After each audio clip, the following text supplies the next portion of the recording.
ما چې کومو کتابونو کې کتلي دي کتابونو کې دا واقعه راغلې ده چې د دې صحابي نوم د رنګ په وجه باندې او د پیشې او د کسب په وجه باندې مشهور دی د خپل نوم نه هم څوک نه دي خبر د خیبر جنگو او نبی علیه الصلاۃ والسلام د خیبر د جهاد په موقع باندې هلته تشریف فرماو او خیبر د مدینې منورې نه 3.5 میله کیلومتره هغه لرې دی دغه خیبر د یهودو په قبضه کې نبی علیہ الصلوۃ والسلام هلته کې تشریف وړو او یهودو کلې خالی کېدې په دغه موقع باندې یو ګډبه و هغه د یو یهودي سره غلام و د هغه ګډې بیزې به سرولې خو دا خبر ګډ شو چې نبی علیہ السلام راغلی دی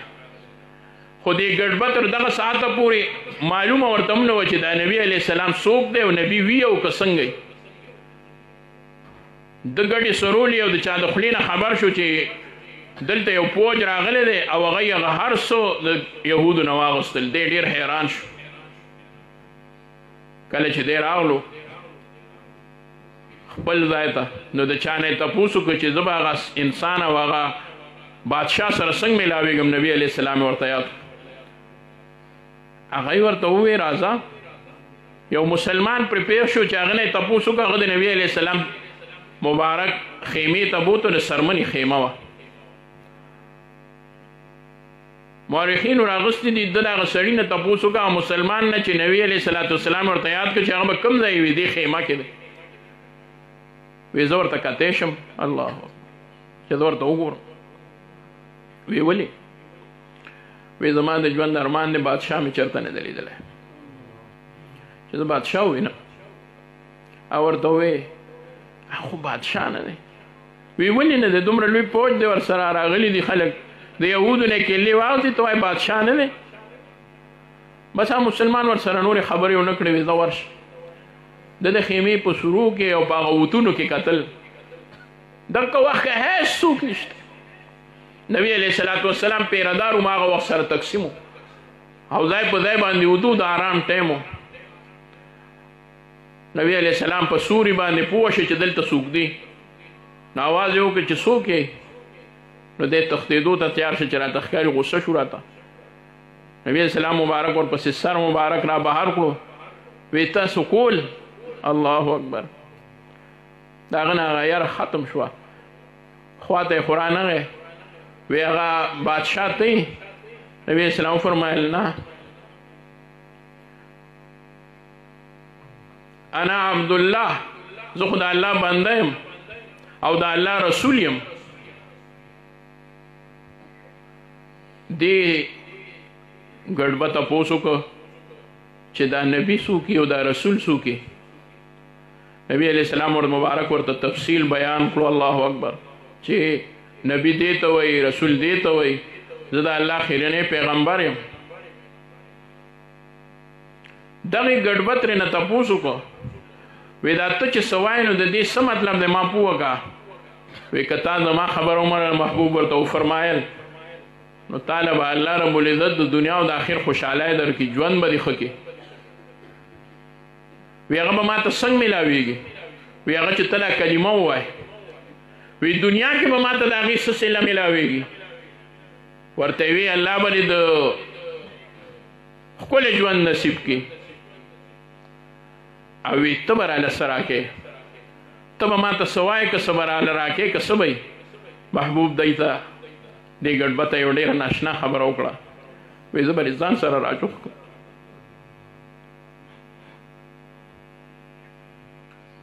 تاسو مبارک په ما ځان سره راجوخ دوی نه نه نه نه ما نه بوی ځي زه ګډبه یم دویم دا زه غلام یم زما حیثیت نشته او دا خبره زما ذهن نه مني ما په ړومبي ځل دا واورېدل چې دومره لوی شان والا چې دومره خلک ورسره دي دومره لوی ښایسته ښکلی انسان دی هغه به هم بنده ځان سره راجوختی زه ووایم نو ته خو ډېر زیات کمزوری یم وی ته ولې داسې شکمنې په دې خبره کې وی واوره نبی علیه السلام ته دې ګډبه ووایي د آدابونه نه دی خبر چې یا رسول الله ورته ووایم که څه ورته ووایم ورته یې وی زه درته دا خبره کوم زما یهودي مالک دی یو 2 کنډکه ګړي بيدي دي ورسره نه بادشاه دی نه وزیر دی نه څه دوره خاص خو زما خو اکا دی هغه چارې ما سره د نږدې نه خبرې نه دي کړي زما جرأت نه کېږي چې زه هغه سره لاس میلاو کړم وی زه به در سره لاس نه میلاوم زه به د سینې سره راجوخ کړم چې دا یې ووی نو هغه وی ما ته زر وایه چې زه به څه کوم وی غسل وکړه اوس دې وخت سره کلمه ووایه خیر دی که اوبه نه وي هغه کلمه ووی او مسلمان شو چې مسلمان شو په دغه وخت کې هم هغه سره څوک نشته چې نبی علیہ السلام سره د ملاقات کېږي څوک ترې خبر شي بس دې اسود راعي چې تور نو اسود ورته وي چې ګډبون راعي ورته وي د نبی علیہ السلام په خدمت کې عرض وکړو او قسم په خدای د مورخین لیکي چې یاد د نشو ویل چې زه به سوم او یا یکدم د نبی علیہ السلام په مبارک توجه سره د دې ګډبه د خولې نه هغه الفاظ ووتل څنګه الفاظ به چې د ابوبکر صدیق او د عمر د خولې نه وتل دو دا ونه وی چې ته څوک یې ورته وی یا رسول الله ما ته حکم څه دی الله اکبر نبی علیہ السلام وفرمایل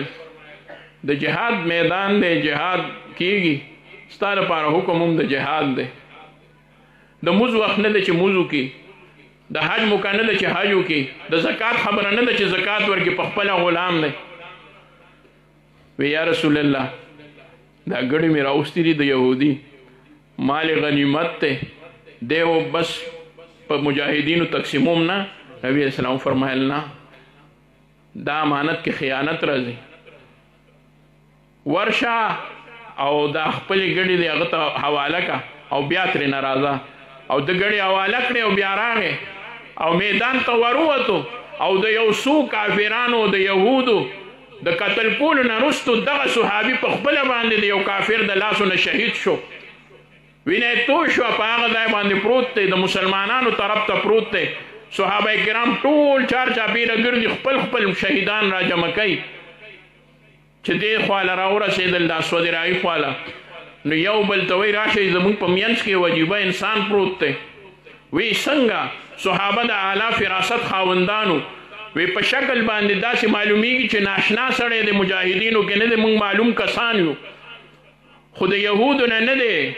تور دی د رنګ نه خو په مخ باندې او په تندي باندې د ایمان نور ځلیږي د مسلمان خو چې د څوک ډېر وخت تېر شو دی ګرځي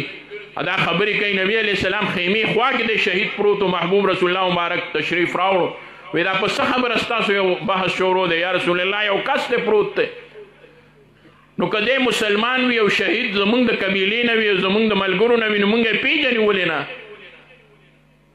او چې مخ ته وله ګورو نو نه یهودي دی او نه کافر دی نو مشرک دی مسلمان دی وی کم دی وی دا دی وی دا زما محبوب صحابي دی د ما سره ملاقات شوی دی د په دغه درمیان کې نه چا سره خبرې کړې دي نه چا سره معامله راغلی ده نه موس کړی دی نه اودس ته سم شوی دی خو دا اسود راعي دی دې پله شهید شو فرشتو ماله خبر راوړو د ده شهید کېدلو الله رب العزت د دغه ګډبه دپاره جنت واجب کو دی د ټولو صحابو نه مخکې جنت ته لاړو ابو هريره رضی الله تعالی عنه به کیسه کې خو د کیسه ورته مونږ وایو په هیلي چې ماسخوتن به کېناستو وی وایي هغه کم صحابي دی د نبي علیه الصلاة والسلام چې نی موس کړی دی نی اودس کړی دی نی موس کړی دی نی حج کړی دی نی زکات ورکړی دی نی بل یو عمل کړی دی او سیده بغیر د یو موز نه بغیر د زکات ورکولو نه بغیر د نورې خبرې نه صرف په کلمه باندې او د جهاد په کولو باندې جنت ته داخل شوی دی صحابه او راویانو او تابعینو به ورته وي مونږ ته نشته پته حضرت ابو هریره به ورته وفرمیل هغه اسود راعي رضی الله تعالی عنه دی دا خو اسود راعي دی رونو دا ټول صحابه هم د کشان قسم دی چې د صحابه عمره لوی خلق په دنیا باندې الله بیا د امت د نبی علیه الصلاة والسلام کې نه دی پیدا کړی د انبیا علیهم السلام نه وروستو د صحابه ډېره لویه مرتبه ده